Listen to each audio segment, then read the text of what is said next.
inicialmente, queria dar boa noite a todos. Eu sou o João Osmiro Barreto, o atual presidente da Cooperativa dos Pediatras do Ceará. Uma boa noite especial aos nossos convidados, que serão posteriormente apresentados. E uma boa noite aos nossos cooperados e aos demais ouvintes. A Cooperativa dos Pediatras do Ceará já completou 25 anos. E hoje nós contamos com 992 cooperados, todos com residência médica em pediatria ou residência médica em cirurgia pediátrica e ou título de especialista. No cooperativismo, nós temos 7 princípios e hoje 2 ficam bem evidentes. O 5º, que é o princípio da educação e formação, e o 7º, que é o interesse pela comunidade. Então, eles estão bem atuantes hoje. Para isso, nós temos um núcleo de estudos, que é coordenado pela doutora Francisca Lúcia, aliás, muitíssimo bem coordenado. Nós temos feito várias ações. Uma das ações principais são lives, tipo essa de hoje, de suicídio, que vai ser maravilhosa, com certeza. E a gente também deu muito enfoque sobre a Covid em virtude da pandemia. A nossa cooperativa tem uma sala do cooperado que tem uma assinatura do UpToDate, do PRO-RN e do PRO-PED, que é o PRO recém-nascido e o PRO pediatra. O UpToDate é uma base científica de informação médica baseada em evidência. Hoje os estudos comprovam, tem mais de 100 trabalhos comprovando que um paciente que é tratado por um médico que seguia pelo UpToDate, ele é mais bem cuidado do que se o médico não tiver essa assistência. Temos também um curso de atualização de pediatria de consultório, que terminou através do CAEP, que é o Centro de Apoio de Ensino e Pesquisa em Pediatria da Universidade de São Paulo, coordenado pela doutora Sandra Gris e a doutora Ana Paula. Estamos atualmente com um curso de ventilação mecânica, com o doutor Werther também, da Universidade de São Paulo. A gente também dá subsídio para congressos e cursos. Temos subsídio para o PAUS e para o curso de reanimação neonatal. Então, é o que mais a gente atua hoje. Estamos em setembro, né? O mês da primavera. É o chamado Setembro Dourado, Setembro Amarelo. Por que Setembro Amarelo? Em 1994, um jovem de 17 anos suicida-se. Então, esse jovem era muito habilidoso. E o que foi que ele fez? Ele restaurou um Mustang 68 e ele pintou ele de amarelo ao fim do trabalho. Então, no velório dele, os amigos, os colegas, todos levaram uma caixinha com uns lacinhos amarelos. E na caixinha estava escrito: se você precisar, peça ajuda. Aí, desde então, o Setembro Amarelo ficou dedicado à prevenção do suicídio, como o dia 10 de setembro é o Dia Mundial da Prevenção do Suicídio. Então, a gente sabe que houve um aumento no índice de suicídio entre jovens, um dos maiores desafios da saúde pública, né, atualmente. Uma problemática cada vez mais presente e batendo a nossa porta. A OMS tem dados alarmantes. Em 2016, foi que ela publicou: a cada 4 segundos, um suicídio é cometido no mundo. No Jornal Brasileiro de Psiquiatria, ele detectou um aumento na tendência ao suicídio entre os jovens de 10 a 19 anos. Então, com essa breve apresentação, eu convido a doutora Patrícia Brasil, que é residente do Hospital Universitário Walter Cantídio, para fazer a apresentação dos nossos convidados, e desde já eu agradeço de coração. Obrigado. Boa noite. Primeiro eu queria agradecer o convite da doutora Ionésia para participar dessa live, né, mediar com esse tema tão importante, tanto na psiquiatria quanto na pediatria, né, que é o suicídio na adolescência, que todo pediatra deve saber. E para brilhantar eu conto com a presença da doutora Ionésia Amaral. Ela é médica pela Universidade Federal do Ceará, tem residência médica em psiquiatria geral e Psiquiatria da Infância e da Adolescência pelo Hospital de Saúde Mental Professor Frota Pinto. Ela participa do ambulatório de psiquiatria do Hospital das Clínicas, membro do CAEPS, UFC, de Centro de Atenção de Pesquisa do Estresse, que é voltado para atendimento na área da saúde mental para universitários na área da saúde da UFC. Conto também com a presença da doutora Alessandra Xavier, que é professora fundadora do curso de Psicologia da UES, Odontologia Clínica pela Universidade de Santiago de Compostela, integrante da Comissão Intersetorial de Prevenção ao Suicídio do Estado do Ceará. E com o Dr. Almir Neves, que é professor da Pediatria e Medicina da Adolescência da Faculdade de Medicina da UFC e médico pelo Hospital Infantil Albert Sabin. A dinâmica da nossa live vai ser a seguinte: 10 minutos para cada palestrante e, ao final, nós vamos abrir o chat para perguntas e respostas. Tá certo? Queria passar agora a palavra para o nosso querido professor, Dr. Almir Neves.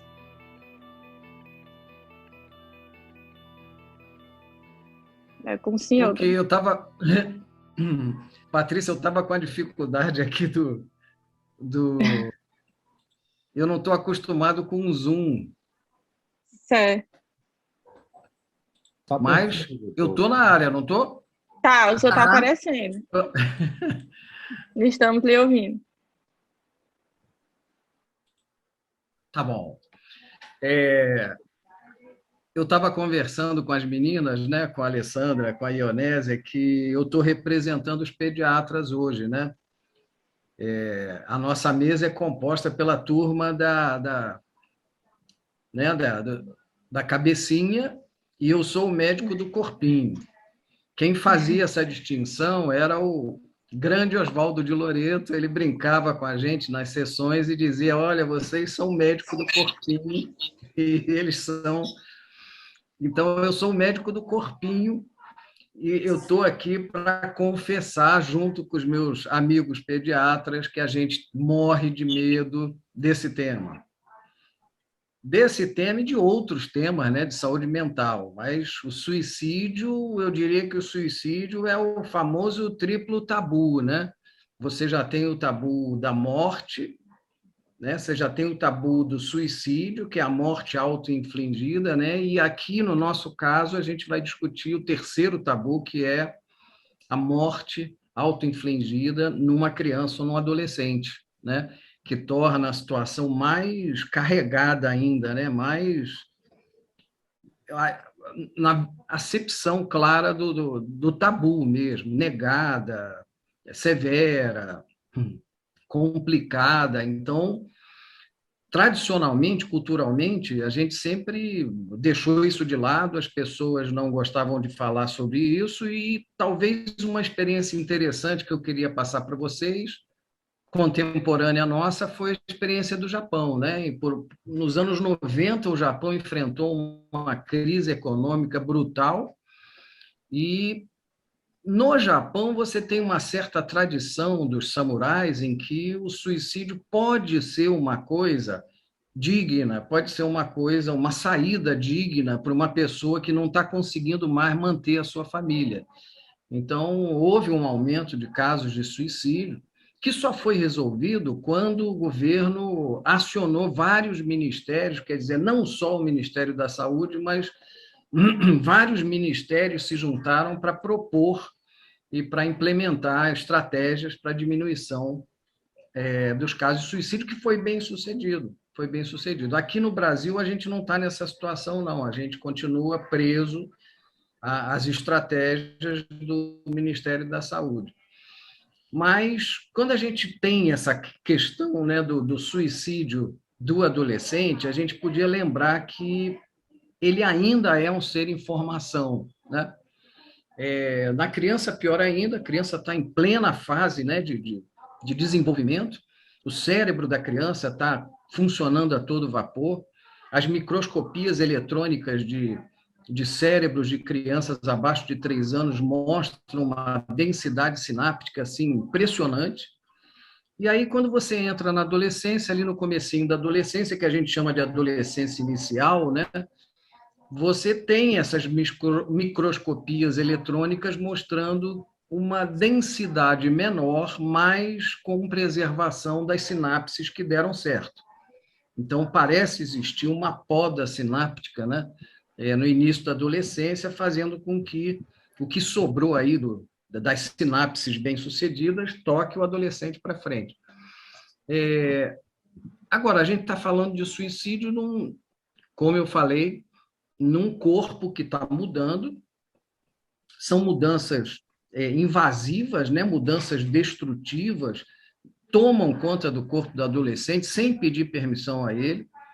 Ele muitas vezes não está satisfeito com essas mudanças, então vocês imaginem o que deve estar passando na cabeça dele, né?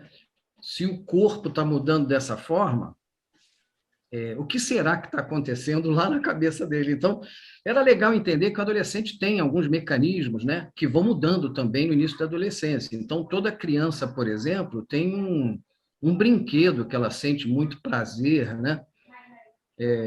Um exemplo é a Barbie, né, na mão das meninas. As meninas saem, levam as Barbies para brincar com as Barbies da amiguinha, assim por diante. É uma coisa que gera um prazer muito grande na menina criança, né? Na medida que o adolescente vai evoluindo, é como se aquela Barbie não gerasse todo aquele prazer que gerava antes. Faz com que a criança entrando na adolescência vá abrindo um leque na busca de alguma coisa para colocar no lugar daquela Barbie, né? Que gere tanto prazer quanto aquela Barbie gerava. E, nesse momento, a gente tem um momento de extrema vulnerabilidade, né? O adolescente é impulsivo, ele é testador, e ele vai testar e ele vai experimentar várias das situações que vão se apresentar para ele. Existe uma explicação orgânica para isso, é uma migração de neurônios dopaminérgicos no sentido do núcleo accumbens, né? que é na base do cérebro, então, que é o lugar responsável por essas sensações de prazer, né? Então, o adolescente está passando por essa fase, está em busca de alguma coisa para substituir aquele prazer todo que ele tinha na infância. Ele está passando por uma série de lutos também, luto pelo corpo infantil, luto pela identidade infantil, luto pelos pais idealizados da infância, que, por sua vez, estão passando luto também pela criança que está virando adolescente. E ele sofre uma moratória, né? Ou seja, ele quer ter os direitos dos adultos. Já que eu não sou criança, eu quero dirigir, eu quero beber, eu quero sair e voltar a hora que eu quiser, eu quero gastar dinheiro. Alguém vai dizer para ele, olha, não pode não, só com 18 anos. Ou seja, a adolescência é uma moratória, né? Então, o menino, né, aborrecido com essa moratória, ele vai em busca dos amigos dele, pessoas que estão passando pelas mesmas coisas que ele. A gente entende, então, essa tendência grupal da adolescência aí, de procurar os grupos. Muitos desses grupos têm senhas, né? Tem senhas que eu quero dizer, alguma coisa que o grupo desenvolve que é uma prova de que aquele sujeito pertence àquele grupo. É uma maneira de ser reconhecido, né? E vocês têm que lembrar que alguns grupos, vamos dizer assim, utilizam senhas perigosas, né? Muitos utilizam senhas perigosas. Então, alguns evoluem mesmo, até mesmo para delinquência e tudo. É uma prova que o sujeito dá ao grupo, ele ser corajoso, ele praticar atos, né, de delinquência e tudo, para pertencer àquele grupo. Mas a gente tem que falar de suicídio. Eu tenho pouco tempo. Então, é interessante, né? Mais gente do que a gente imagina já teve essa intenção em comum, né? Alguns estudos, eu levantei alguns estudos interessantes. Tem um da Unicamp mostrando que cerca de 17% dos brasileiros, em algum momento, ele pensou seriamente em tirar a vida. E desses, quase 5% chegaram a bolar um plano, né? Quer dizer, olha aí, aparecendo os conceitos de suicídio, de ideação suicida, de plano suicida e tudo, né? E, em alguns casos, eu diria que evitar que esses pensamentos suicidas se tornem realidade é difícil, né? A grande mensagem, talvez, dessa mesa é dizer que o suicídio ele pode ser conversado e ele pode ser prevenido, né? Se a gente se dispuser a isso, se a gente ficar mais sensível a esse tema, né? ou seja, perceber que algumas das pessoas que passam nos nossos atendimentos podem estar exibindo alguns sinais de sofrimento psíquico e a gente tem que estar alerta, né? E tem que dar essa oportunidade e proporcionar esse espaço. Então, como é que a gente atende adolescentes? Eu estava conversando com a Ionésia que a gente tem um segundo tempo, né? Você normalmente recebe o adolescente, a maioria deles, até 14, 15 anos, é levado pelos acompanhantes, que em geral são os pais, e alguns adolescentes mais velhos vão sozinhos à consulta, mas a maioria, eu diria, ainda é levado pelos pais. Se ficar por conta dele, é possível que ele marque e não apareça, é meio assim, né? Mas o que acontece? Tem várias coisas que o adolescente tem que abordar, ou gostaria de abordar, que ele não se sente à vontade na frente dos pais. Às vezes são coisas inocentes. Vocês não acreditam, mas algumas das dúvidas que eles trazem são dúvidas absolutamente assim fortuitas para nós, né? Nós somos adultos, já sabemos muito dessas coisas, mas os adolescentes não sabem sequer se um testículo um pouco mais baixo que o outro é normal, ou se um seio maior que o outro é normal. Então, tem várias coisas, como se fosse uma nuvenzinha cinza em cima da cabeça, e o sujeito está convivendo com aquela dúvida. O grupo de iguais, né, que ele frequenta é extremamente fantasioso, né? Então, essas dúvidas permanecem e ele precisa de uma conversa, às vezes, com um profissional que esteja disposto a escutar com atenção. Então, o que a gente faz? A gente recebe a família, a gente faz a anamnese, né? E depois a gente pede aos pais para ficarem do lado de fora, para que a gente tenha um espaço para o adolescente. Nesse momento, você garante ao adolescente sigilo, né? Desde que o problema que ele vai trazer não ameace a vida dele, né? Não coloque a situação dele em risco. Então, a gente coloca isso logo no começo desse acordo, né? E a gente escuta uma infinidade de coisas desde que o adolescente se sinta à vontade para aproveitar esse espaço. Muitas vezes não é da primeira vez, ou muitas vezes também nem o exame físico é da primeira vez.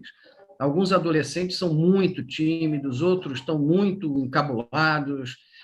Então, eu diria que os primeiros atendimentos são para você criar vínculo mesmo, e talvez, num segundo momento, você faça um exame físico completo, como é necessário, né, para associar os estágios pubertários de Tanner com o crescimento dele, e também para ter esse segundo espaço em que o adolescente pode aproveitar para conversar e tirar dúvidas e tudo. Eu diria que esse segundo espaço é muito interessante. É interessante que você se conheça bem, né, para que você saiba, de certa forma, controlar um pouquinho suas mobilizações internas, né? O adolescente pode trazer coisas assim bastante até agressivas, ou então posições com a qual você não concorda e tudo. Eu acho que você deve escutar com respeito. E, se for o caso, contra-argumentar, já que você é um adulto e está disposto a estabelecer essa relação. Então, esse segundo tempo, eu diria que ele é muito importante. A gente escuta planos de suicídio. Você pode, inclusive, provocar conversa. Alguns adolescentes eu tive a impressão de tristeza franca durante o atendimento com os pais, e não tem nenhum problema você perguntar. E não é só o médico, né? Eu, por exemplo, tem um paciente que eu atendi que me contou uma história muito interessante, mostrando que todas as pessoas com as quais eles lidam, né, adultos de referência, podem fazer esse papel de abrir esse espaço para a escuta atenta. Então, esse adolescente, por exemplo, ele escreveu um poemazinho e durante a aula ele falou o poema, né? Nesse poema continha uma frase em que ele falava em acabar com a vida. E depois que a aula terminou e tudo, a professora chamou ele separado e perguntou diretamente para ele se tinha gostado muito do poema dele, mas se aquilo tinha algum significado e tudo, e tinha. ele já tinha, se não me engano, 6 tentativas de se suicidar, né? Então, ela abriu esse espaço de conversa, ela proporcionou esse espaço respeitoso, né? E ela conseguiu que ele buscasse ajuda, e ele está muito bem no momento, ele está muito bem, ele aceitou ajuda. Então, isso talvez seja a coisa mais importante da gente entender. O suicídio pode ser prevenido, e, segundo, existe ajuda especializada para os casos de suicídio. Então, o pediatra não precisa ter medo, tanto assim, ele tem gente para ajudar durante esse tratamento. Francisca Lúcia, Patrícia, vocês estão controlando o tempo? Como é que eu estou aí? Sim, doutor, agora com 3 minutos. 3 minutos. 13. Uma coisa interessante da gente abordar, né, seria a gente ter, vamos dizer assim, na cabeça, alguns sinais e sintomas que indicariam sofrimento psíquico, né? Então, durante a tua consulta, durante o teu atendimento, durante os grupos informativos, você pode observar e perceber alguns sintomas assim que podem dar a pista para você que aquela pessoa está sofrendo do ponto de vista psíquico, né? Então, a anamnese também inclui uma série de outros que a gente chama de fatores de risco. Então, por exemplo, na tua anamnese, você pode pesquisar se existe, né, algum transtorno mental importante na família ou no próprio adolescente, né? Principalmente história familiar de comportamento suicida. Ou mãe com transtorno de humor, ou pai com, vamos dizer assim, com problemas com a lei, ou uma comunicação ruim da família, principalmente com os pais, né? Alguns fatores psicossociais podem estar presentes também, como um desempenho escolar que está diferente. Eu diria, uma sugestão de gente que atende adolescente, para dar para quem não atende, é valorizar as mudanças, né? Muitas vezes o adolescente gosta de esportes,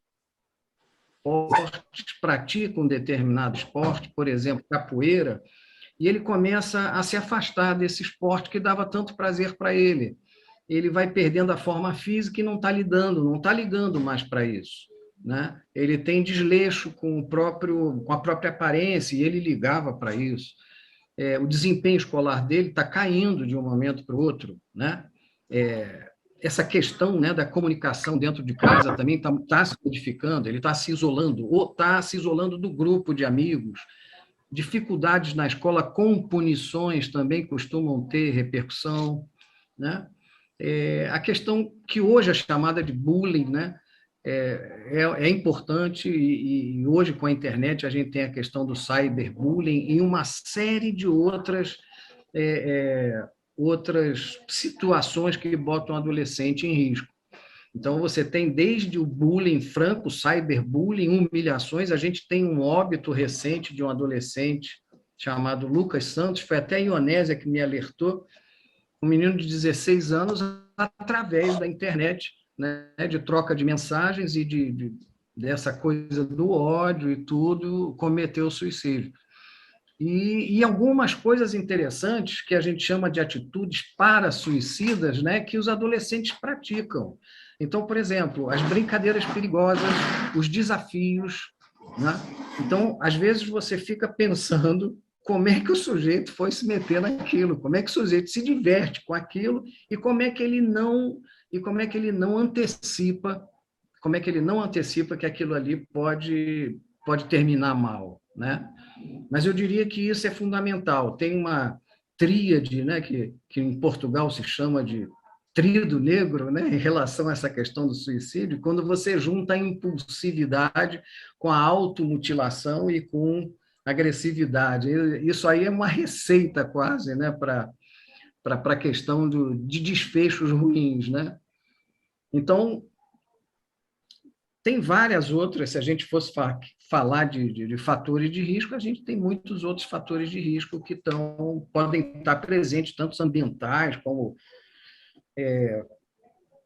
E a gente podia atuar estimulando ações de prevenção, né? Então, vamos dizer assim, Os vínculos são uma das principais chaves, né, para prevenir inclinações suicidas, inclusive nas crianças também, crianças e adolescentes. O apoio familiar é essencial, né? E tem uma coisa que, antes de terminar, eu queria passar para vocês, que é uma coisa que eu descobri naqueles países nórdicos muito desenvolvidos, né, que tem todas essas questões ligadas à sobrevivência resolvidas, então estão um alto nível de educação, alto nível de desenvolvimento, que são uma coisa genial, que eu estava dando uma lida, que são os ambientes, está me faltando aqui o termo, deixa eu ver se está por aqui, está aqui, ambientes nutridores. O que seria isso? São aqueles ambientes em que você bota tudo para cima, tudo para o lado bom, não é? Tudo para o lado bem. Então, esses ambientes são aqueles ambientes que fazem o sujeito ir para frente, evoluir. De certa forma, quando você trabalha com adolescente, e eu gosto muito de trabalhar nos grupos informativos, não são grupos terapêuticos, são grupos informativos. Nesses grupos, você tem chance de levantar, vamos dizer assim, de trabalhar a autoestima dos adolescentes no grupo, de valorizar a fala deles, né? De mostrar que ele é importante, de ver o potencial que ele tem, né? Muitas vezes eles não estão conscientes disso, eles estão se jogando para baixo, né? Então, quando eu descobri essa história dos ambientes, né? Como é que é o nome? Nutridores, eu achei o máximo, porque são ambientes em que tudo isso é praticado. Tudo isso é praticado nas escolas, em casa, é uma proposta quase de Estado, né? Então, vamos dizer assim, no caminho da felicidade. Bom, eu acho que eu já esgotei meu tempo aí e vou ficar aqui apreciando a fala da Alessandra e da Ionésia para a gente debater, então. Pronto, agora, obrigado, doutor Almir. Agora eu passo a palavra para a doutora Alessandra Xavier. Boa noite a cada um e a todos. Muito obrigada, Patrícia. Quero agradecer ao ilustre convite da COPEC, agradecer ao doutor Osmiro, doutora Lúcia, agradecer ao suporte de Christian, dizer da imensa alegria de estar aqui com a Ionésia e com a Almir, duas pessoas muito queridas para a minha vida, e da honra, né, de ter a presença de cada um de vocês aqui para interagir conosco. Então, é muito importante a gente entender que, assim, não existe possibilidade de crescimento sem agressividade, né? Assim, o próprio processo de crescimento, ele mobiliza a existência de uma série de fantasias agressivas, né? Pelos processos de diferenciação, pelos processos de construção de identidade, pela própria checagem do adolescente em relação à potência do seu corpo, pelos conflitos que ele está vivendo. E administrar essas ambivalências internas é um desafio existencial humano muito complexo, né? Então, como é que eu administro o meu amor e a minha fúria, o meu querer bem e a minha repulsa? Como é que eu administro a multiplicidade que me habita? E o adolescente, ele ainda não toma posse de quem ele é, porque ainda está nesse processo de construção. E esse processo de construção, ele não irá acontecer sem a presença de uma série de recursos e de estratégias protetivas. E aí é muito interessante a gente pensar, né, assim, quando a Organização Mundial de Saúde ela coloca que o fenômeno do suicídio ele é uma questão complexa e é de saúde pública, isso tem repercussões muito valiosas para a gente entender a dimensão da atuação intersetorial e do valor das políticas públicas diante dessa temática. Então, não tem como a gente falar de processos de desenvolvimento de adolescentes sem a presença da família, sem a importância da articulação com a escola, sem a presença das ações no campo da assistência social. Por que eu estou colocando isso? Porque um dos elementos mais frequentes, presentes nas tentativas de suicídio, tem a ver com a questão da violência sexual. Então, a gente precisa da articulação com o Conselho Tutelar, com assistência social, a gente precisa das estratégias e das ações no campo da arte, da cultura e do esporte, Porque, enquanto ser em desenvolvimento, a gente precisa ajudar esse adolescente a construir um mundo interno que lhe permita ter recursos para lidar com a angústia, com o medo, com a solidão, com o desespero. Esses recursos internos, eles são muito artesanais e eles são muito refinados, né? Que mundo interno é esse? A Organização Mundial de Saúde, nas suas últimas diretrizes de ações de prevenção à adolescência, ela elege duas principais linhas de ação. Uma é a identificação precoce dos transtornos mentais, o correto atendimento e o segmento continuado desses transtornos. Então, não basta somente identificar, mas precisa do acompanhamento, porque o cuidado tem que ser contínuo e longitudinal. E quando a gente tem 1 bilhão de pessoas com transtornos mentais no mundo, 322 milhões com depressão, somente 10% desses transtornos são corretamente identificados no mundo. E 50% dos transtornos começam aos 14 anos de idade. E os estudos indicam que os adolescentes acham que eles têm que resolver os problemas deles sozinhos, que não pode contar com a ajuda de ninguém.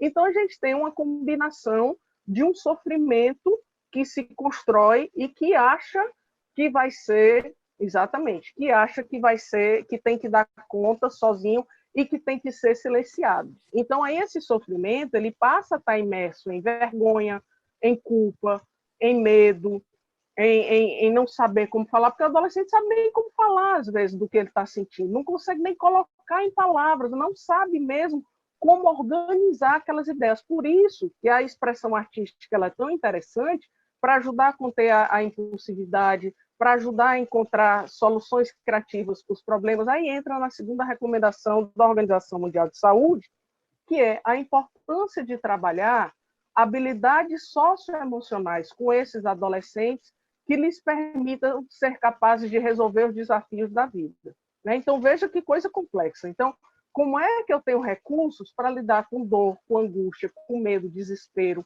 Como é que eu tenho uma autoestima construída? Como é que eu construo esperança? Como é que eu construo habilidades de solução de problemas? Quando a gente tem que a ideação suicida ela surge a partir da combinação entre dor emocional avassaladora, desesperança e perda de conectividade. Então, a gente identifica que os adolescentes, essas dores emocionais avassaladoras, podem ser derivadas e oriundas de uma série de processos. Notas baixas, bullying na escola, violência, e esse é um ponto importantíssimo, né? O adolescente já está com uma carga de violência interna muito grande, né? Por conta dos lutos, por conta das mudanças, por conta da dificuldade em tolerar a frustração, por conta da necessidade de elaborar o narcisismo, por conta de querer atingir essas experiências de expectativas idealizadas da cultura. Então, já tem uma carga de violência interna muito grande. Só que aí o que é que acontece? Quando a Organização Mundial de Saúde coloca que a violência é um dos elementos de maiores agravos à saúde mental, e aí a gente vê o campo das populações vulneráveis. Então, quem são os grupos de risco para a conduta suicida? São exatamente aqueles adolescentes que estão submetidos a indicadores elevados de violência. Violência doméstica, violência sexual, mas principalmente no campo das violências institucionais e das violências simbólicas. A gente tem de 10 adolescentes até 19 anos que morrem por suicídio no Brasil, 6 são negros. Esse não é um indicador qualquer, né? Então, como é que a gente escuta o adolescente negro, indígena, da população LGBTQIA+. A gente tem estudos mostrando a imensa dificuldade de adolescentes da população LGBTQIA+, procurarem postos de saúde, porque geralmente vão ser recebidos com um olhar preconceituoso, que vai reforçar um estigma. Então, o fortalecimento e a construção de uma aliança terapêutica positiva com um profissional de saúde, que só vai ser possível através do respeito, de uma conexão verdadeira, genuína. Por isso que a formação, e aí é valiosíssimo os estudos que vocês têm feito no campo da COPEC e da formação, para discussão de temáticas valiosas. A gente precisa discutir racismo estrutural, a gente precisa compreender as nomenclaturas da população LGBTQIA+, para não estar chamando um adolescente trans de ele, para não estar chamando uma travesti de ele. Então, a gente precisa compreender essas nomenclaturas, a gente precisa ser capaz de penetrar, né? O Almir falou do corpinho, mas esse corpinho ele está na adolescência tendo que juntar com a mente. Então, a gente precisa ser capaz de se conectar no universo psíquico daquele adolescente, né? De quais são as fragilidades. Uma das grandes questões que a gente precisa ouvir o tempo todo é o que está sofrendo através daquele sofrimento, né? O que aquele sofrimento está me dizendo? Às vezes é uma dor de estômago, mas aquela dor de estômago pode estar refletindo uma dificuldade na escola, pode estar refletindo a dificuldade de aceitação com o próprio corpo, porque não está dentro daquela estética, pode estar refletindo um bullying, pode estar refletindo uma dificuldade, uma dúvida em relação a será que eu vou ser amado? Será que vão me amar? Há um silêncio aterrador diante da vivência de uma violência sexual que não pode ser falada, que não pode ser colocada. Então, uma das tarefas mais valiosas dos seres humanos é podermos integrar as nossas experiências emocionais. Muitas vezes, quando o profissional de saúde desqualifica as experiências emocionais de um adolescente, isso vai ter um impacto negativo na aliança terapêutica. E a aliança terapêutica, para alguém que está sofrendo, para alguém que está vulnerável, ela é fundamental porque é a base do vínculo, do cuidado, da autoestima, da confiança e da busca por ajuda. Então, a aliança terapêutica positiva, ela tem aquilo que o Winnicott vai chamar, né, faz parte dos fenômenos curativos, porque a presença de um outro que me vê, que me escuta, que valida as minhas emoções, que está interessado em mim, abre um canal para eu acreditar que quem eu sou, afinal de contas, não é tão terrível assim, né? E aí existe um medo absurdo, que é a dor do adolescente resvalar no medo de falhar do profissional que escuta.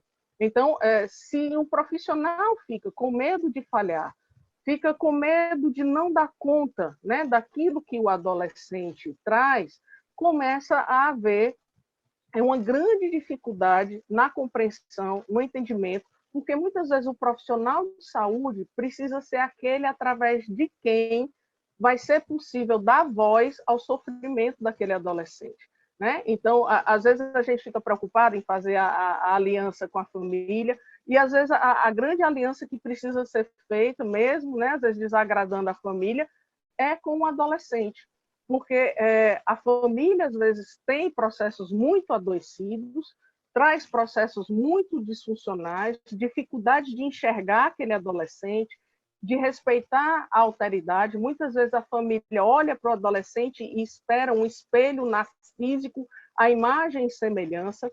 Muitas vezes o adolescente é o paciente identificado daquela dor transgeracional que atravessa aquela família, de silêncios que não são falados, muitas vezes onde não é visto, não é escolhido. E aí, para finalizar, né, sem levar muito tempo, eu sei que a gente vai retornar, a importância da articulação do profissional de saúde com o profissional de educação. Nós precisamos urgentemente ampliar a compreensão de que saúde mental não é apenas do campo da saúde e que a saúde mental ela envolve uma articulação intersetorial. Então, é fundamental que a gente tenha parceria com as escolas, é fundamental que as escolas entrem no debate, nas ações em relação à ampliação das conversas e dos diálogos que atuem como elementos protetivos da saúde mental. A gente sabe que boas habilidades de solução de problemas, conexões, esperança, autoestima, garantia de acesso ao serviço, trabalhar a impulsividade, controle sobre armas de fogo, funcionam como elementos protetivos, mas existem fatores psicológicos muito valiosos. Controle da impulsividade, estratégias para trabalhar o uso abusivo de álcool ou outras drogas, e o aspecto mais importante, a gente precisa entender que o que está por trás de toda conduta suicida é uma tentativa de aliviar um sofrimento. E a gente precisa ser capaz de ser o tradutor, de acolher aquilo ali, mas principalmente ajudar o adolescente a traduzir que dor é essa? Que dor é essa que torna insuportável a vida? E nunca é uma dor sem sentido, nunca é uma dor banal. Às vezes é uma dor pela própria sensação da impossibilidade de existir. É uma dor por um vazio. É uma dor por não saber quem é, por não saber se vai ser aceito, se vai ser amado. E essa é uma das dores mais aterradoras, a dúvida em relação a se você pode existir sendo quem você é. Obrigada. Obrigada, doutora Alessandra. Agora a palavra é com a doutora Ionésia Amaral. Boa noite, então. Quero agradecer o convite, né, que veio da Lúcia, da Francisca Lúcia, da cooperativa dos pediatras, fazendo esse trabalho de realmente construir, né, uma rede de profissionais para que possa realmente constituir a rede de proteção, de cuidados, de assistência, né, e de voz que os pediatras já têm pela adolescência, pelos adolescentes, né. Foram citadas várias estatísticas e a gente cada vez mais tem esses dados estatísticos emitidos pelas grandes instituições, né, que cuidam da saúde. A Organização Mundial da Saúde, ela nos lembra que até o final da adolescência, e aí eu quero deixar bem claro que a minha compreensão é uma compreensão baseada nas ciências, na neurociências, que entende que a adolescência vai até aquele período que o cérebro desenvolve o córtex frontal, aquele córtex que é responsável pela capacidade do jovem realizar, né, digamos assim, um controle das suas emoções a partir das funções executivas, capacidade de inibir seus impulsos, tomar decisões acertadas, se planejar, chegar a uma meta pré-estabelecida, né? Então, pensando que a evolução que o Almir falou tão bem do desenvolvimento do cérebro, né, que começa lá de trás e vai terminar aqui na frente, e que muita gente ainda fica incomodado. Como adolescência, 24 anos, que é isso? Mas é isso, gente. Adolescência é um período muito complexo.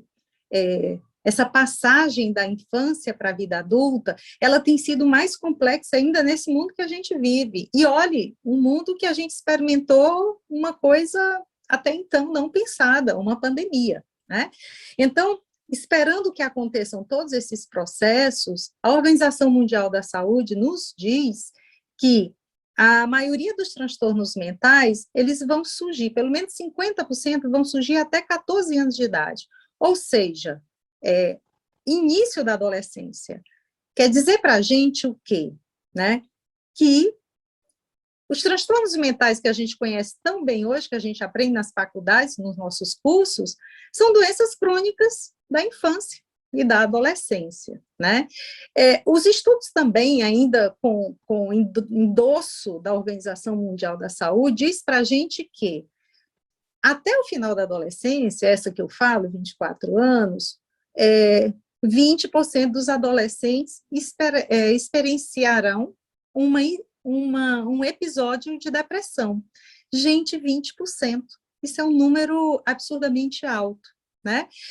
E em relação ao suicídio, o que é que a gente pode pensar?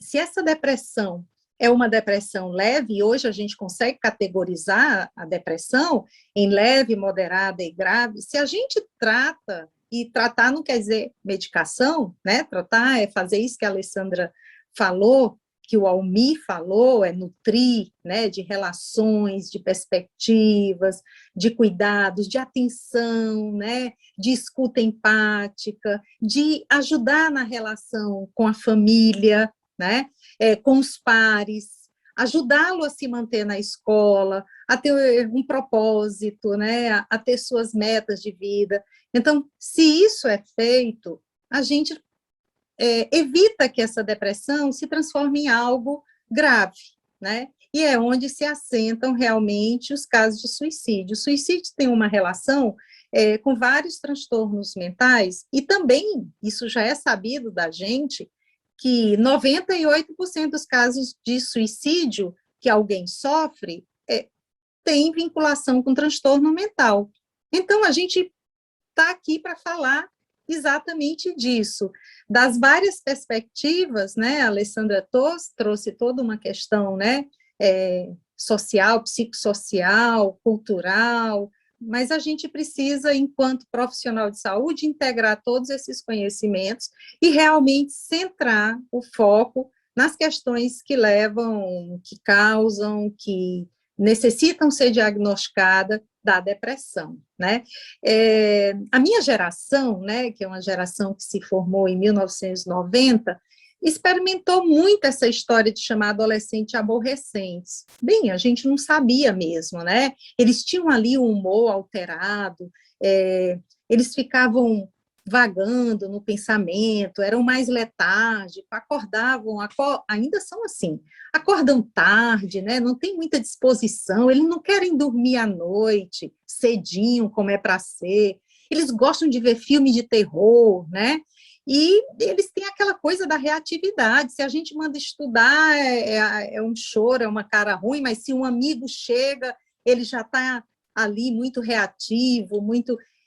então, a gente precisa conhecer esse adolescente nas suas questões, como a Alessandra trouxe de uma forma muito, muito bacana, como ela traz, né? A gente precisa conhecer esse adolescente para a gente saber até onde isso é uma questão de mudança na poda sináptica que o Almir nos trouxe, uma irresponsividade que essa fase predispõe, principalmente irresponsividade à dopamina, eles não respondem bem, então eles estão naquela fase e a gente precisa entender bem o que é, né, essa fase tão difícil, tão complexa, que foi muito mais difícil no período que nós estamos vivendo, pela pandemia, né, que promovia um isolamento, promovia a necessidade de ficarem em bolhas, né, tudo aquilo que a gente não quer para o adolescente, quer que eles estejam em interação com seus pares, né? Então, essas complexidades todas do mundo que a gente vive hoje, vai fazendo com que a gente tenha que se centrar o foco, né? E pensando em medidas, eu tenho que diagnosticar depressão, né? Porque eu já sei dos dados estatísticos, eu preciso suspeitar disso. Muito bem, o sistema de saúde talvez não vá conseguir dar conta dessa demanda, né, que vocês ouviram, 20% vai ter um episódio depressivo. Como é que faz? Se a gente diagnostica cedo uma depressão leve, a gente consegue fazer com que essa depressão não progrida, né? E a Alessandra falou muito, é intersetorial, a gente tem que trabalhar com escola, com assistência social para proteção, né, das populações que são vulneráveis, e aí a gente fala do preto, a gente fala do pobre, a gente fala da população LGBTQIA+, a gente fala do grande número de crianças e adolescentes vivendo com avós, né, lá, quem acompanha o ambulatório lá do Hospital Universitário Walter Cantídio sabe do número de crianças que são criadas por avós, sem pai e sem mãe, né? Quer dizer, criada por uma outra geração, com um vazio geracional ali, que vai cobrar um preço desses meninos, né? Bom, queria também trazer um pouquinho da depressão, para a gente tentar aqui entender que a depressão, ela tem as causas que são consideradas... Ok? Estão me ouvindo? Está tudo bem? As causas que são consideradas distais, né? E aí a gente precisa pensar na história desse adolescente, né? Um dado muito importante, o Almir já citou. Gente, tem que perguntar para a família se tem quadros de depressão, se tem quadros de transtorno bipolar, se tem quadros de suicídio. É mandatório, né? Tem também as alterações no início da vida, né? são os traumas de parto, a gente precisa saber se o nenê nasceu e já foi para o braço da mãe ou não, para a gente tentar entender como aquela criança chegou ao mundo, né? Saber se houve realmente com a mãe um cuidado. Então, lá no ambulatório, a gente pergunta, de 0 a 2 anos, quem cuidou dessa criança, né? Quem estava lá com essa criança. Saber se houve realmente na mãe um problema de depressão pós-parto e essa mãe esteve ausente, porque na depressão ela está totalmente ausente, né? A questão do apego, né? Se era uma criança segura, que fazia um apego seguro, se ela ficava bem na escola, se ela tinha dificuldades, né?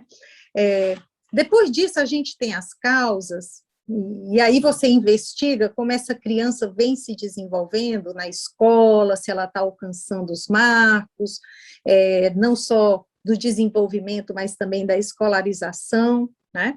Depois a gente tem as causas proximais, que são aquelas ali, que estão acontecendo naquele momento, né? Do risco maior de suicídio. E aí a gente tem que pensar na principal causa, né? Assim, do fator mais importante para aumentar o risco de suicídio, se já houve alguma tentativa antes. Então, guarda na cabeça essas duas coisas, se tem história de suicídio na família e doença mental, porque a gente está avaliando a questão genética, e mais centrado ali no momento que você está atendendo esse adolescente, se realmente esse adolescente já teve alguma tentativa anterior de suicídio. Essa é a principal causa e tem que ser aventada.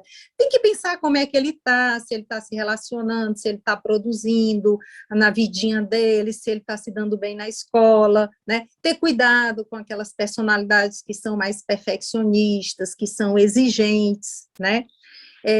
As dificuldades de autoimagem é muito comum que surjam nessa faixa etária, né, em torno dos 17, anorexia, bulimia, né?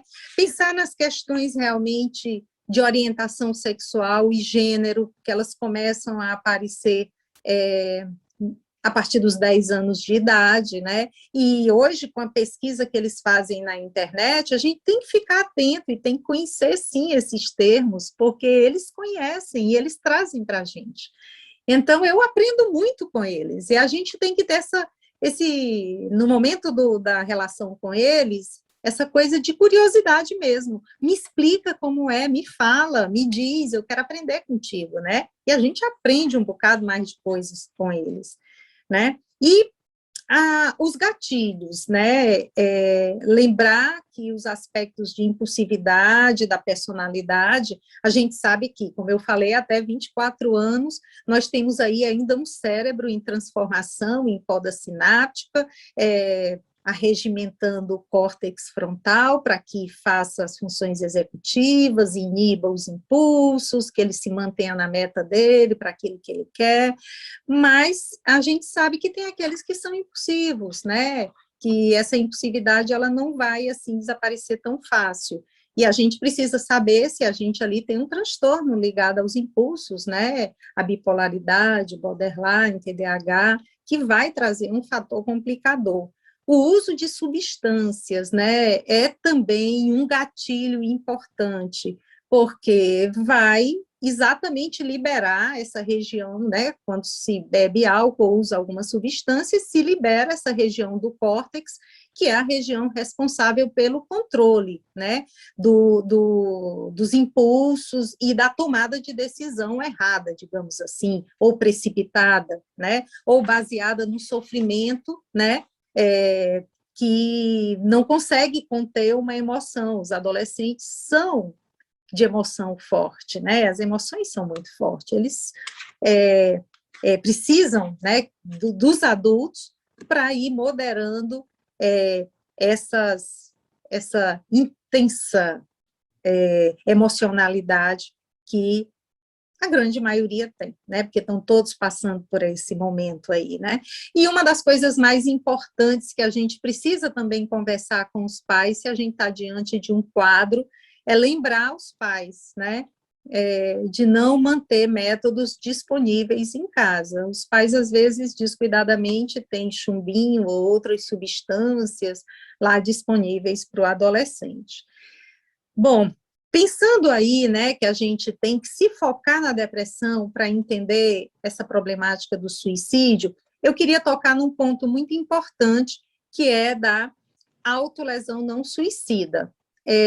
A autolesão não suicida, e ainda se chama muito de parasuicídio, mas se a gente chama de autolesão não suicida, fica mais claro, e é importante a gente saber se o adolescente está se machucando e ele tem a intenção de se matar, ou se ele quer aliviar uma dor muito grande, um sofrimento muito grande, se ele está usando o corpo para pedir ajuda, né? Então, a gente precisa saber disso, mas é muito importante que os pediatras, que são os médicos de maiores contatos com essas pessoas, que eles entendam que quem pratica a autolesão não suicida tem 10 vezes mais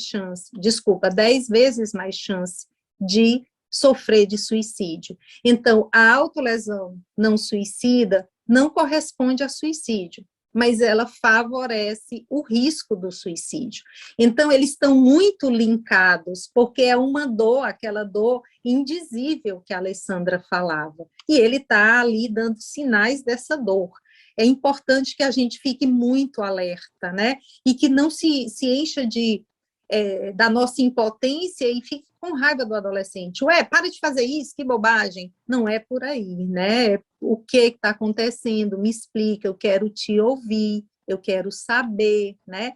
É a escuta interessada e a escuta realmente de que eu não sei o que se passa com você, mas sou adulto, estou aqui para te ajudar, né? A outra coisa que eu queria falar tem muito a ver com esse momento de agora, né, que a gente está vivendo, que é o momento da pandemia. Nós estamos mais ou menos que saindo da pandemia, ou pelo menos já vendo essa luz no fim do túnel, né?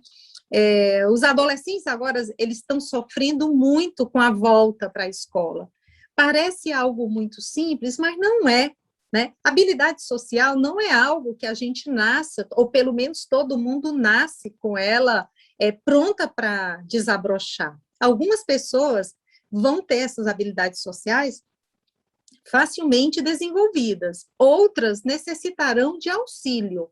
Então, eles estão, neste momento, sofrendo com muitas crises, principalmente aqueles perfeccionistas, aqueles que são muito tímidos, aqueles que são introvertidos, que têm dificuldade de pedir ajuda, eles estão sofrendo muito com o medo da volta, das provas, eles desaprenderam mesmo. Então, é importante que a gente fique agora, nesse momento, atentos a isso, se receberem os adolescentes, conversem com os pais, a escola precisa ter calma, a escola precisaria ter preparado uma volta para integrá-los novamente com muita calma, algumas não estão fazendo isso, e a gente precisa ser muito enfático na conversa com a escola, né?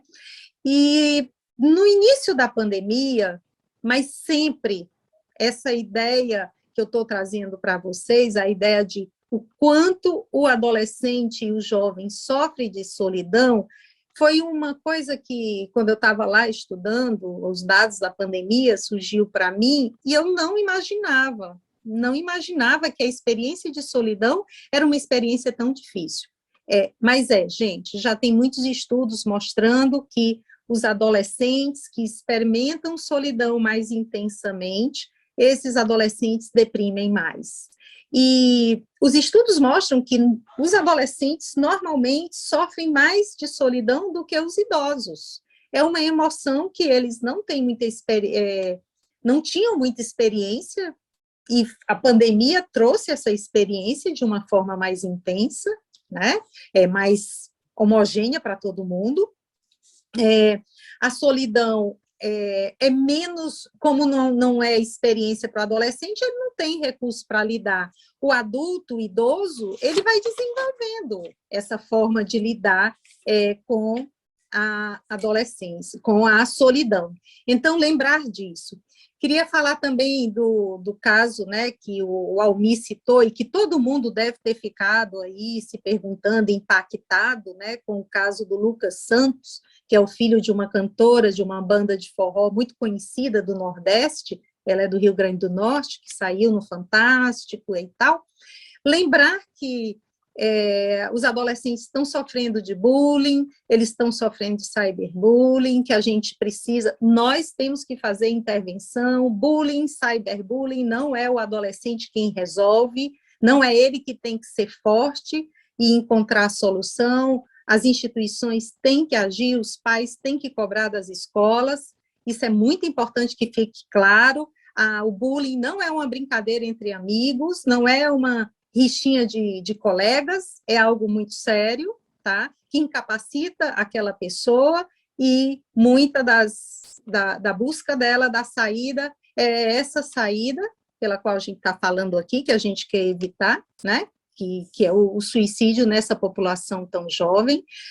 Lembrando que o caso do Lucas é um caso que eu gostaria de encerrar minha fala, levando vocês a pensarem bastante, porque o Lucas ele estava em acompanhamento com psicólogos e com todo o suporte e cuidado dos pais, e mesmo assim ele sucumbiu, ele não suportou o que a gente chama de crimes de ódio na internet, que é promovido pelos haters. Ele recebeu quase 10.000 mensagens, porque ele apresentou um vídeo no TikTok. TikTok é liberado para crianças, adolescentes, a partir de 13 anos, e ele estava fazendo uma brincadeira com um amigo que tinha um pouco de conotação, em que eles se beijavam, mas não acontecia esse beijo, e ele foi invadido pelo ódio, né, o ódio da homofobia, né? Então, a gente tem que pensar muito nas questões LGBTQIA+, porque a gente sabe que essa população tem 5 vezes mais chance de cometer suicídio, e um estudo publicado na Pediatrics em 2018, mostra que as crianças trans, quando são apoiadas pelos seus pais, o nível de ansiedade e depressão delas é semelhante à das crianças cisgêneras. Isso nos diz muita coisa, nos diz que a gente tem que olhar para essas pessoas, para essas pessoinhas, ver suas causas, suas questões, realmente abrir o ouvido, abrir a atenção, ouvi-los, eles sabem nos dizer, a gente precisa ouvi-los, né, para a gente se dispor a ajudar e realmente fazer com que essa progressão do aumento de casos de suicídio seja algo que a nossa sociedade possa reverter. É isso. Obrigada pela atenção. Obrigada, eu queria agradecer a todos os palestrantes, foi ótimo, muito enriquecedor. É importante, né, para a gente da pediatria ter conhecimento e saber lidar, né, com isso. Agora vamos abrir as perguntas no chat, tem alguém que já falou aqui, a Yala Mello, falou da importância dos aspectos vinculares, familiares e funcionais. Doutor Osmir agradeceu a todos os presentes nessa live de hoje. A Elisa Parente falou que encontro maravilhoso. Obrigada pela generosidade. Naomi, Alessandra e Onésia.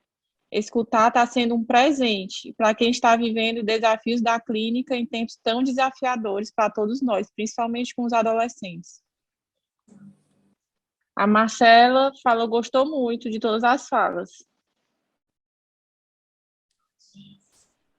O vídeo, acredito que a Carol fez uma pergunta, acho que acredito que o vídeo ficará gravado, né? Eu acho que será disponibilizado, sim, acredito. Sim, o vídeo será disponibilizado após sua edição, e será a busca na plataforma da Coped. Pronto, isso.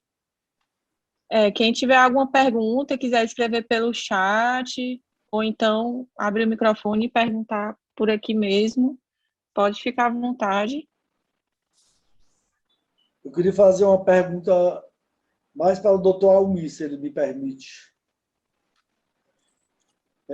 Almir, eu fiz há algum tempo consultório, mas eu não atendia adolescentes, porque eu fazia sala de parto e acompanhava mais aquelas crianças que eu atendia na sala de parto e não atendia os adolescentes. Aí uma coisa, eu fiquei assim com uma dúvida e gostaria que você me respondesse, quando você disse, o adolescente, a primeira consulta com os pais, porque o pai leva, tem 14 anos, e a segunda sozinho. Aí eu me preocupei, um adolescente sozinho do sexo feminino, com um médico homem, a questão do assédio, que hoje é uma coisa tão séria que a gente fica com medo, né? Como é que na prática tem, se você tem lidado com isso aí, como é que você tem tentado resolver essa problemática? Osmiro, eu diria que não é nem só na consulta com adolescente, não. Esse problema aí da possibilidade de você ser acusado de assédio, eu acho que ela está existindo no geral. Só para você ter uma ideia, as crianças que a gente está atendendo, quando você vai examinar e tira a roupinha, né, e tal, às vezes, não sei se você já reparou, os próprios pais estão intervindo e falando para a criança que, olha, não tem problema, o doutor é o doutor, ele não vai mexer em você, não. Quer dizer, isso já está acontecendo para todas as idades. Eu diria que você tem que explicar, você tem que colocar as condições bem claras, né? Desde a secretária lá embaixo, antes do paciente ir para a tua sala, dessa dinâmica do atendimento de adolescentes. Eu também diria que você precisa sentir se é possível você executar aquilo desde a primeira consulta. Às vezes não é. Eu já tive poucos casos, eu diria que eu tive, acho que 2 casos em que o acompanhante se recusou a sair. Mas eu tenho a impressão que era complicado. Era um menino do tamanho da porta, do lado de uma mãe do tamanho da porta também, e a mãe se antecipava a todas as questões, né? Inclusive quando diziam respeito a ele e tudo, e quando eu expliquei como que se dava aquilo e pedi para sair, ela disse que não saía não, que tudo da vida dele ela resolvia, ela sabia e tal, e ele não protestou. Então, uma bruta relação simbiótica ali que eu não quero, complicado, ali é complicado, né? Aí foi embora, nunca mais voltou, e eu achei bom. Aqui para a gente eu achei bom. Mas eu diria que você tem que ter esse cuidado atual, explicando como é que as coisas funcionam. Senão, daqui a pouco a gente não pode nem botar a mão no paciente, não. Vai ficar complicado. E a consulta, eu diria para você que essa é o momento mais delicado da consulta com adolescente, né? É o momento do exame físico. E, curiosamente, você precisa dessa informação, você precisa classificar os estágios pubertários de Tanner e confrontar com o gráfico lá de crescimento para saber se está tudo acontecendo direitinho. Eu já tive paciente, por exemplo, vamos dizer assim, puberdade tardia, quando você vai investigar, não tem útero, agenesia de útero. As coisas mais doidas aparecem, né? E só vai se você conseguir levar a consulta dentro daqueles passos da consulta direitinho. Se você for amputando, né, os passos da consulta, você tem uma grande chance aí de incorrer em erro, e aí é um problema. Mas eu diria que a única maneira de tentar contornar isso é explicando muito, conversando, instruindo, inclusive, a secretária para explicar como funciona a consulta, para que as pessoas não estranhem. Olá, boa noite. Desculpa. Elisa Parente, psicóloga, psicanalista, admiradora aí do Dr. Almir, de todos vocês. Ionésia, eu ouvindo você falar, né, da autolesão, e fiquei me perguntando uma coisa. É comum a gente encontrar no consultório, né, de psicanalista, né, a gente que atende adolescente, crianças, a autolesão, de forma que quando a gente está atendendo, nós, enquanto terapeutas, a gente sente que está conseguindo acompanhar, né? Tem algumas situações que sim, mas eu estou falando dessas situações, que a gente sente que está conseguindo dar um contorno, um apoio a esse adolescente. E aí, como também compreendemos que a autolesão é uma passagem ao ato, né? E que o suicídio também é isso, Eu fiquei pensando, quando você falou, né, dessas chances maiores, né, que isso para mim é uma novidade, se isso já é um indicativo de que aquela criança precisa ir para o psiquiatra, que meu ato falho, aquela adolescente precisa ir para o psiquiatra, né, assim, como é que você vê isso, né, assim, esse indicativo, já tem autolesão, tá em processo, está com transferência, os pais estão aderindo, mas tem isso, né, e a gente está toda hora lidando com esse fantasma do que pode acontecer. E a partir da tua informação, eu fiquei pensando se isso realmente já não é um indicativo do encaminhamento para o psiquiatra. Elisa, obrigada pela pergunta, prazer te rever. De fato, realmente, hoje tem todo um corpo de estudo em torno da autolesão não suicida. Nossos colegas portugueses, amigos, conterrâneos, enfim, eles têm bastante estudo sobre autolesão não suicida. Inclusive, a proposta do nome vem de Portugal, né? Para a gente tirar a automutilação e deixar a automutilação para aquelas lesões de crianças mais graves, né? Com retardo mental severo e tal. De fato, a taxa de suicídio para as crianças os adolescentes e crianças que apresentam esses casos é bem mais alta, já isso está bem estabelecido também na literatura, a relação é muito grande, é um sofrimento, uma dor que não consegue ser expressada, e a gente sabe que a autolesão tem a produção de opioides, que vai dando um alívio, às vezes é um mecanismo de alívio mesmo dessa dor, mas a gente tenta transformar isso numa coisa menos grave, digamos assim, porque se ele tiver uma faca, um estilete, ele pode fazer uma lesão severa, e ele às vezes não está querendo se matar, ele está querendo aliviar a dor, né? Como ele às vezes fazem autolesões não suicidas ingerindo medicamentos. Quando a gente vai perguntar qual era a tua intenção, ele diz, não, eu só queria dormir, eu queria dormir uma semana. Isso é uma autolesão, né? Ele está tentando se livrar daquela dor, daquela angústia, né? Tem uma psicóloga, Jane Whitlock, que é americana, que ela é da Universidade de Cornell, nos Estados Unidos, é a maior pesquisadora dessa área. Eles criaram uma organização não governamental chamada ISSS. Se você botar na internet autolesão, vai aparecer, tem muitos estudos, fala muito como a gente tem que se relacionar com o adolescente, como é que se faz. A Alessandra está trabalhando com um grupo nas escolas, criando aqueles chamados gatekeepers, que são as pessoas que ficam ali olhando os adolescentes, que gostam.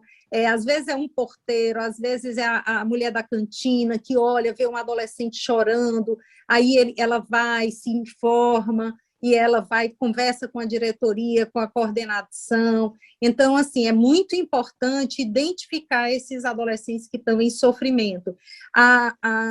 O suicídio ele é evitado quando a gente pega o transtorno na fase inicial. Diagnosticar na fase inicial e lançar todos os recursos que a gente tiver na fase inicial vai evitar a progressão para os casos graves e aí o desfecho mais trágico. Dionésia, você me permite só colocar uma questão? Sim. Assim, só para ajudar a gente a continuar pensando junto, rapidinho. Assim, é um elemento muito interessante, que assim, da gente pensar com o adolescente o que é que ele quer cortar quando ele quer se cortar, né? E muitas vezes ele está tentando cortar o cordão umbilical com os pais, ele está tentando cortar relações abusivas, ele está tentando comunicar algo, e aí tem um estudo muito interessante, né, de Klonsky e May, de 2015, onde eles apresentam a questão do embrutecimento e da tolerância à dor como um dos elementos relacionados à passagem da tentativa de suicídio para o suicídio consumado. Então, a grande questão, né, dessas condutas é porque elas podem ir gerando um aumento da tolerância à dor e um embrutecimento. Então, essas autodepreciações, esses autoataques, né, e o indivíduo pode não estar conseguindo construir outros recursos simbólicos para poder promover os cortes necessários ao crescimento. Com certeza, Alessandra. É super importante isso que você falou, porque aí a gente tem muitos pediatras e eles podem trabalhar diretamente com o psicólogo. O tratamento da depressão e de muitos transtornos, quando estão em fase leve, considerados casos leves, eles podem ser tratados e devem ser tratados sempre com a psicoterapia, né? Os casos na psiquiatria para medicação são casos graves, né? Sempre de moderada a casos graves. Ionese, eu ia brincar contigo sobre a história do aborrecente, né? Que é engraçado, né? Porque isso traduz. Bom, eu tenho uma brincadeirinha para isso. Para cada aborrecente tem um aborrecido, né? Agora, isso traduz muito fielmente a imagem que o adulto tem do adolescente, né? Se você olhar bem, quando um adulto olha para a criança, ele tem um olhar receptivo, carinhoso, protetor, né? Mas quando ele olha para o adolescente, ele vê um espelho vazio, né? É um sujeito com problemas relacionais, é um chato, quer dizer, e aí ele começa a construir chaves de acesso à adolescência que são muito cruéis, que são muito desonestas, são muito desleais, né? Cria imagens que o adolescente nunca vai atingir, que ele nunca exerceu, né? Mas o adolescente acredita em tudo. É um problema. O adolescente ainda não tem algumas habilidades desenvolvidas e talvez isso esteja por trás de muito dessa impulsividade e vamos dizer assim, a escolha da decisão não acertada, né? Então, assertividade, até onde vai meu espaço, até onde vai do outro, quais são os meus direitos, quais são os do outro, dizer não, manter o não, né? Isso tudo o adolescente não domina, não consegue, né, ainda, né? Então, por isso que eu gosto muito dos grupos informativos, porque a gente trabalha isso e desenvolve isso no grupo, né? Isso é muito legal. Sim. Tem uma pergunta aqui no chat que a doutora Marfisa fez, que ela fala que o número de tentativas de suicídio em adolescentes tem aumentado muito na emergência. Se esses adolescentes, depois que forem estabilizados, eles podem ser mandados para casa e marcar uma consulta com o psiquiatra, ou é mais seguro internar?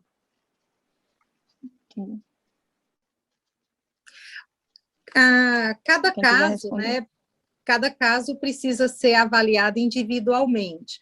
A gente tem em Fortaleza, né, o Hospital Sopai, que faz internações psiquiátricas de crianças e adolescentes, né?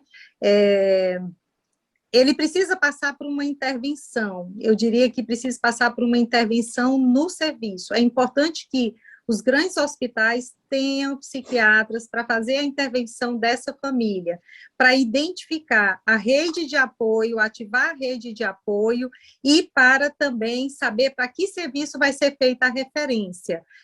Eu acredito que fica muito complicado para o pediatra fazer todas essas intervenções dentro de um hospital grande como o IJF, né, onde ele tem uma série grande de atribuições, mas ele pode ali trabalhar com a equipe de saúde mental, que pode ser um bom psicólogo, né, que é habilitado, conhecedor dos transtornos mentais, né, ou também junto com o psiquiatra, com assistência social, porque a gente precisa saber para onde referenciar esse adolescente, né? Se o adolescente passa por uma avaliação e ele continua dizendo, eu continuo querendo me matar, eu vou fazer essa tentativa, ele tem que ser encaminhada para uma internação, tá? Mas se ele diz, não, eu agora entendi que não, a minha mãe está aqui, eu estou recebendo todo o apoio, não, eu não estou mais pensando em sofrer um suicídio. E aí a gente pode, de fato, liberar esse adolescente para casa, mas ele precisa ser avaliado.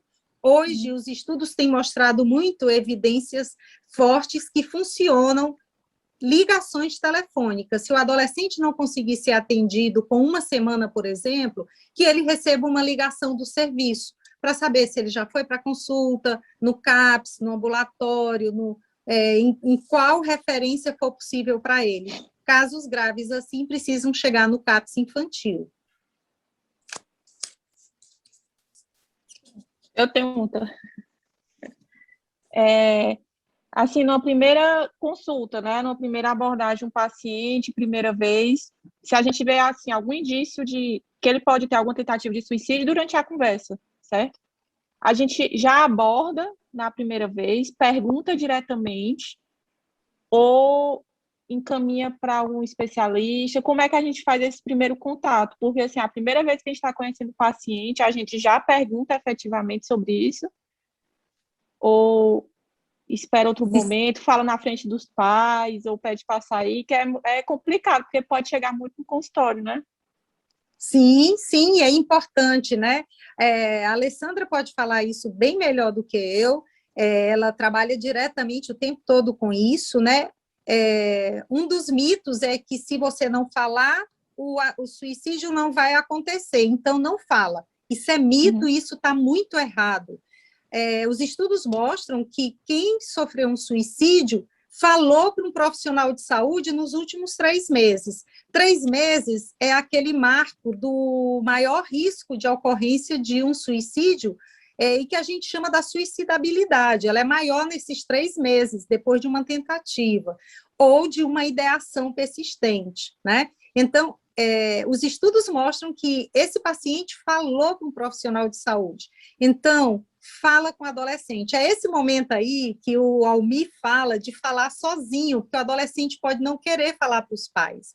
E aí você tem que ouvir aquilo, acolher, entender toda a perspectiva dele, e aí você tem que dizer: eu estou aqui para te ajudar, essa não é a melhor saída, eu preciso que os teus pais, tua rede, te protejam.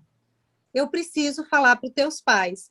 E na psiquiatria a gente diz, olha, é o único momento que eu não vou poder esconder de você. Porque eles dizem, tia, tu vai contar tudo para o meu pai? Não, eu não vou contar, eu tenho a obrigação de ter sigilo médico. E você pode me processar, inclusive, se eu quebrar esse sigilo. Agora, se você tiver em risco de sofrer um suicídio ou cometer alguma violência com alguém séria, eu vou ter que avisar para os teus pais. Eles entendem de boa. Eles entendem de boa. O adolescente sabe quando ele está sendo cuidado. Ele sabe que ali, quando tem alguém verdadeiramente em contato com ele, interessado nele. Não tenha medo nunca, Patrícia. Eu Alessandra, acho... outra. É interessante porque, assim, os adolescentes, eles têm quase que um radar, um scanner, né? Eles identificam com uma precisão imensa se um profissional suporta e se ele pode confiar naquele profissional. E ele identifica os medos, os vacilos e as inseguranças da gente. Então, tanto na clínica médica quanto na clínica psicológica, essa comunicação, né, das regras e dos acordos do sigilo, ela precisa ser feita para não ser vista como uma traição, né? Então, isso precisa ficar muito bem acordado, essas regras do sigilo e da quebra do sigilo, que vão fazer parte das ações de cuidado, e não como ameaça, e não como situação de ataque ao vínculo. E aí é muito importante a gente perguntar honestamente, né? Como é que está a vida? Como é que estão as relações na escola? Como é que estão os projetos de futuro? Como é que você está se sentindo? Estou percebendo que você está meio triste, está diferente, sem interação, está se sentindo sem energia.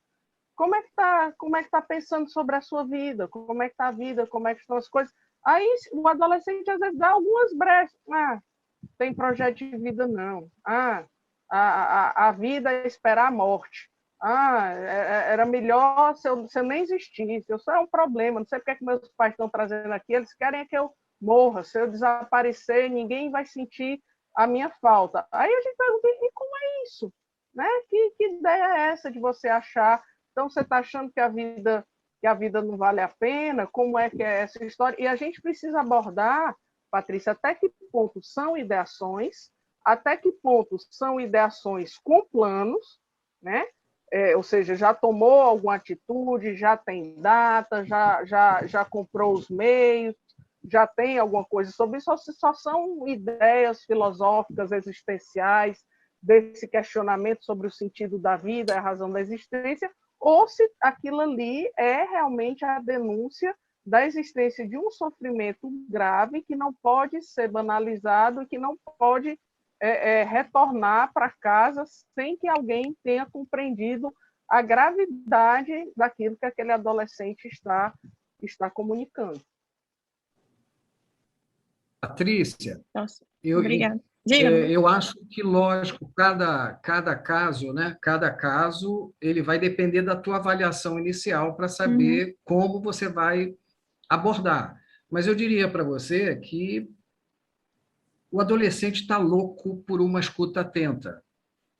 Se você der essa chance para ele, você pode até, existem até alguns protocolos elencando algumas perguntas padronizadas se você tiver alguma dificuldade, mas nada substitui a tua avaliação e você sentindo ali na hora como a relação está se desenvolvendo. Então, você fazer perguntas diretas e comentar, inclusive você pode citar algum caso e tudo para mostrar que você é do ramo, que você está acostumado com aquilo, que você não fica espantado com as coisas que ele pode colocar. Isso, às vezes, é importante, né? E eu diria que na realidade, eles estão muito, muito ávidos por essa escuta atenta que você pode proporcionar e por informações de qualidade que você pode prestar. Muitas vezes, quando você estabelece esse vínculo, você dá uma chance para eles de tomarem algumas decisões acertadas, né? O adolescente ele tem uma coisa interessante, principalmente mais para o final da adolescência, que é a construção da identidade. E muitas vezes ele está carregando aqueles tijolinhos, né, que vão fazer a parede lá da identidade dele. Esses tijolinhos têm dois pedaços, né? Tem os valores que ele interpretou como interessantes para a vida dele, mas ainda tem os veículos impregnados, né, grudados. Então, é como se ele cortasse o tijolinho, botasse aí os veículos para fora e incorporasse os valores para ele ser ele, né? Para ele construir a identidade dele. Esse é um processo que você pode ajudar. E é muito legal se você estiver disposta a escutar e falar claramente com honestidade. Tá certo. Obrigada. Aqui no bate-papo, parabenizando todos os palestrantes, que foi muito enriquecedor, pela oportunidade, né, da escuta desse tema importante. Mais alguém tem alguma pergunta? Patrícia, sem algum querer comentário? Diga. Socorro Alcântara, eu gostaria de... Vocês estão me ouvindo, gente? Estamos, sim. Realmente é um encontro maravilhoso, mas a nossa live já está com 1h30, eu acho que mais que a gente atingiu um alvo acima de 65 participantes, que para mim é uma vitória muito grande. Hoje a gente tem muitas lives, né? Eu queria fazer um agradecimento especial à doutora Ionésia, à doutora Almide Castro Neves, à doutora Alexandra Xavier, à Patrícia Brasil, um agradecimento à nossa diretoria da COPED, aos nossos colaboradores, um agradecimento especial aos nossos cooperados e a todos os ouvintes da live. Foi muito enriquecedora e eu acho que a gente tem que fazer outras semelhantes, né, Francisca Lúcia? Vocês arrebentaram, no português atual, vocês arrebentaram. Muito obrigado. Foi maravilhoso. Estou muito feliz.